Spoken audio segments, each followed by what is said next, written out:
Le train roulait avec une précaution craintive. Les lampes brûlaient en veilleuse, et dehors la nuit avait une densité de marbre noir. Le jeune homme murmura, comme s'il venait seulement de saisir le sens du mot, le front.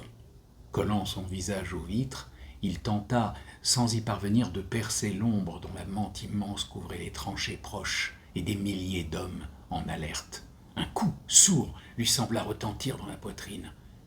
Le canon, murmura-t-il encore comme devant une nouvelle révélation.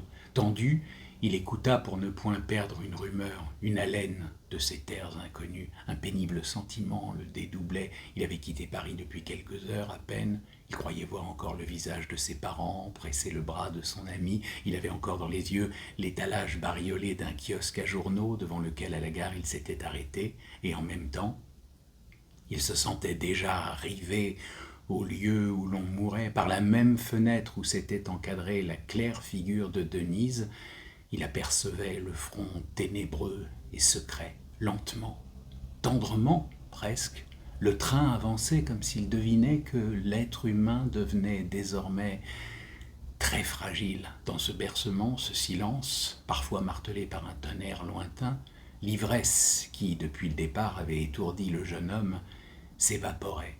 Bientôt il ne trouva plus rien en lui qu'une impression anxieuse de solitude, et dans son esprit désarmé d'étranges questions s'insinuèrent. Quel besoin avait-il eu de s'engager, de choisir l'arme la plus périlleuse?